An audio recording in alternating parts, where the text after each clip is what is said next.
Assalamualaikum warahmatullahi wabarakatuh. Masuk ke pertemuan terakhir ya teman-teman. Di sini itu akan saya share copywriting untuk landing page.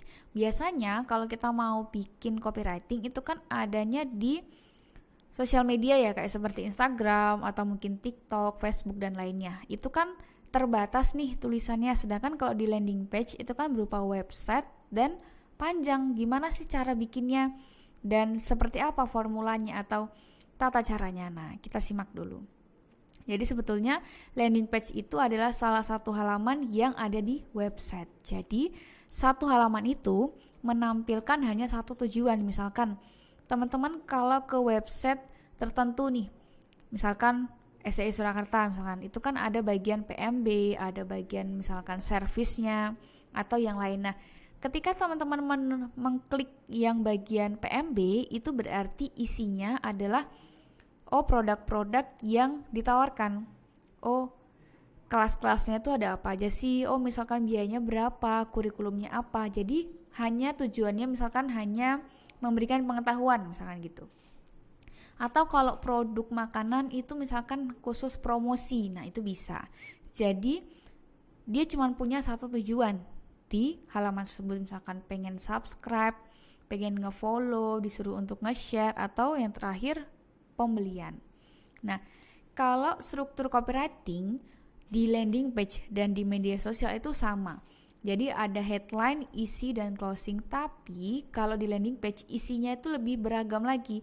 Jadi ada problem identify, offer yang ditawarkan, social proof, bukti sosial, dan risk reversal. Jadi ini kayak resiko yang mungkin ditanggung oleh konsumen. Oke. Nah, struktur landing page umumnya tuh seperti ini teman-teman. Jadi kalau kalian bikin website terus misalkan saklek seperti ini, itu boleh, tapi di sini hanya arahan. Jadi kalau misalkan mau teman-teman tambahkan lagi, itu boleh, misalkan CTA-nya nih di tengah, terus mau saya taruh di paling bawah atau di bagian atas, tengah, bawah itu ada, boleh nggak? Boleh. Jadi silahkan dimodifikasi. Intinya ini hanya struktur awalnya aja. Jadi ada headline, sub-headline, video sales letter, ini isinya tentang video. Jadi di website tersebut menampilkan ada video, misalkan video produknya, video promosi dan lainnya. Tombol CTA kan ketika kita klik langsung pindah ke halaman lain ya. Terus ada problem identify, jadi masalah awalnya apa? Offer, ini pengenalan produk berupa misalkan garansi, produk yang ditawarkan. Lalu manfaatnya apa? Manfaat dari produk yang kita beli itu apa?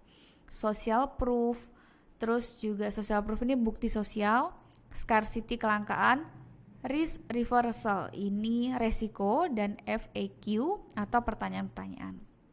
Nah, di sini itu ada contoh landing page untuk produk makanan.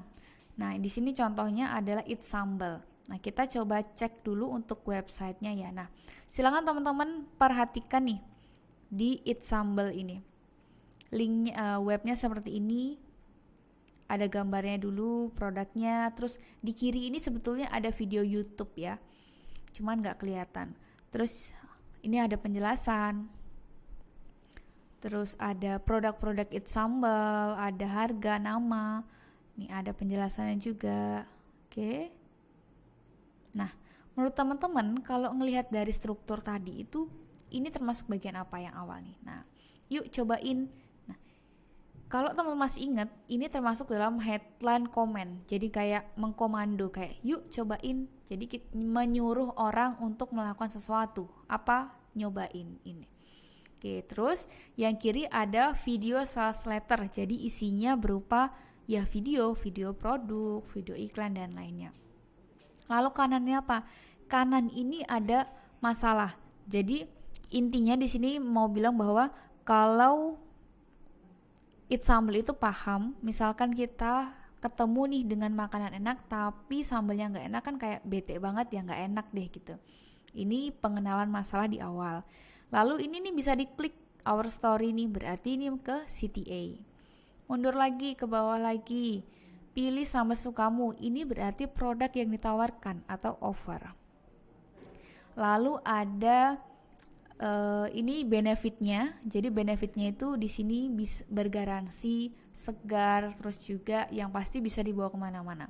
Kenapa? Karena sambal itu kan biasanya kalau kita makan di restoran ya langsung di tempat kan, nggak bisa dibungkus atau nggak bisa dipakai ibaratnya sampai 1 bulan. Nah sedangkan It's Sambal ini bisa dikonsumsi sampai 1 bulan gitu. Lihat Instagram yuk. Nah ini juga termasuk dalam sub headline nih. Lalu ada CTA lagi, follow us. Terus cerita makan, ini berarti social proof atau bukti sosial dari influencer atau dari orang-orang yang sudah pernah mencoba. Lalu social proof lagi berupa liputan. Jadi kayak ngomong nih ke calon konsumen, lihat dong, It's Sambal itu sudah diliput oleh banyak media loh, dan medianya tuh top-top gitu, masa kamu nggak nyobain, ibaratnya gitu. Jadi menepis keraguan bahwa orang-orang yang ragu dengan It's Sambal itu jangan ragu karena sudah diliput oleh banyak media gitu. Oke. Nah ini adalah tadi produk makanan ya atau kuliner It's Sambal. Nah selanjutnya bisa teman-teman cek di, kalau untuk jasa itu silahkan cek niagaweb.co.id. Nah silahkan dicek seperti apa, dan ini rangkuman dari hasilnya. Oke, nah bisa juga coba nih untuk di Gojek, karena Gojek kan berupa ada beberapa mitra gitu ya, ada produk, terus juga ada berupa jasa yang ditawarkan. Tapi Gojek itu juga bisa berupa kayak merekrut karyawan-karyawan baru. Nah di sini silahkan bisa teman-teman cek. Oke. Nah, selanjutnya bagian offer atau apa sih yang kita tawarkan? Nah, di sini what it is. Jadi apa yang mau kita tawarkan? Yang kedua, gimana cara kerjanya? Atau yang ketiga, where to get it. Di mana sih kita bisa dapetin produk ini? Mungkin kalau teman-teman pernah lihat suatu website dan lihat ada Google Maps. Nah, ini maksudnya yang ketiga ini. Di mana kita bisa dapetin, atau ada berupa gambar WA atau Instagram, website dan lainnya. Nah, ini maksudnya di sini. Lalu when to expect it. Jadi kapan sih orang-orang ini harus butuh misalkan It's Sambal itu kondisi seperti apa? Nah, itu bisa teman-teman jelaskan. Lalu berapa harganya? Oke. Yang selanjutnya benefit. Bedanya apa antara offer dan benefit? Kalau offer itu betul-betul yang kalian tawarkan. Sedangkan benefit itu nilai plus. Ketika teman-teman membeli It's Sambal atau produk yang lain, itu manfaatnya apa buat kalian? Misalkan, nah di sini benefit itu bukan termasuk dari fitur atau produk ya. Jadi stop ngomongin tentang offer dan mulai kenapa si calon konsumenmu itu harus membeli produkmu gitu. Jadi jelasin, kalian harus beli produk kita karena rasanya enak, terus bisa disimpan, terus juga tahan lama, terus juga praktis dan lainnya. Itu manfaat. Dan tuliskan secara spesifik dan relatable. Jadi manfaatnya itu yang relate. Jadi jangan menuliskan manfaat yang nggak bisa kita berikan. Misalkan ada skincare, bisa memutihkan dalam waktu 7 hari. Kita ngeklaimnya gitu. Ternyata dia nggak bisa nih bikin putih atau glowing dalam waktu 7 hari. Nah, otomatis kan itu overclaim ya. Nah, produk itu nggak bisa mencapai itu. Jadi nggak boleh produk melebih-lebihkan atau mengada-ada, ibaratnya gitu. Terus untuk social proof atau bukti sosial, ini bisa isinya testimoni orang yang sudah pakai, bisa juga misalkan ada data statistik dari mana, itu bisa. Lalu ada pengalaman orang, atau bisa juga tadi diliput di beberapa media, maksudnya ke situ.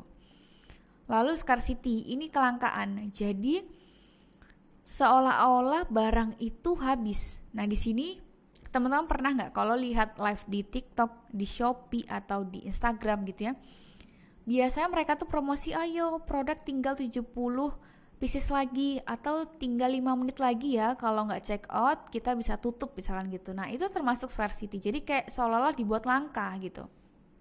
Nah, scarcity itu ada 4. Jadi yang pertama price scarcity, yang kedua quantity scarcity, yang ketiga premium scarcity, dan yang keempat over scarcity. Yang pertama itu harganya yang dibikin misalkan diskon nih, oh lagi live, yang sering itu adalah biasanya TikTok. Live TikTok kalau misalnya kita check out saat live itu harganya bisa diskon 50%. Nah, otomatis orang lebih milih check out saat live dong gitu. Yang kedua quantity scarcity. Nah, terkadang itu diomongin, ayo buruan itu di check out, kita tinggal paketnya misalkan 50 pieces lagi loh, misalkan gitu. Jadi secara kuantitas. Yang ketiga premium. Ini kalau misalkan check out saat live itu dapat bonus 3. Tapi kalau check out di luar itu nggak dapat bonus. Nah, jadi di sini premium scarcity ini dari bonusnya.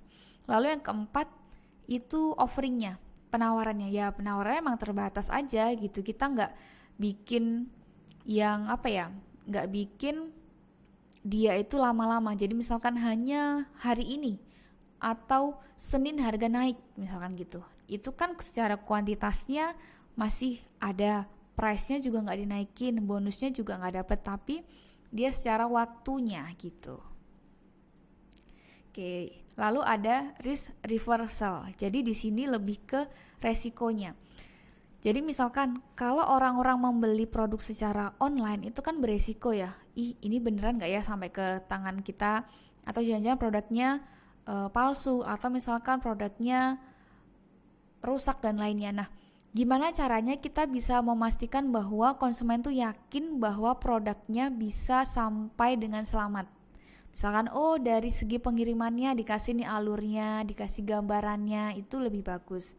Terus kalau misalkan ada produk yang reject, kita dapat nih bahwa produknya kok rusak, robek, kira-kira apa yang harus dilakukan? Nah, itu dicantumkan alurnya, itu lebih bagus. Jadi ada delivery detail dan lainnya. Oke, itu hal-hal yang mungkin bisa teman-teman tambahkan di landing page kalian. Jadi biar tulisannya itu lebih menarik dan yang pasti lebih banyak. Karena landing page otomatis akan lebih sulit ya ketimbang kita nulis di media sosial.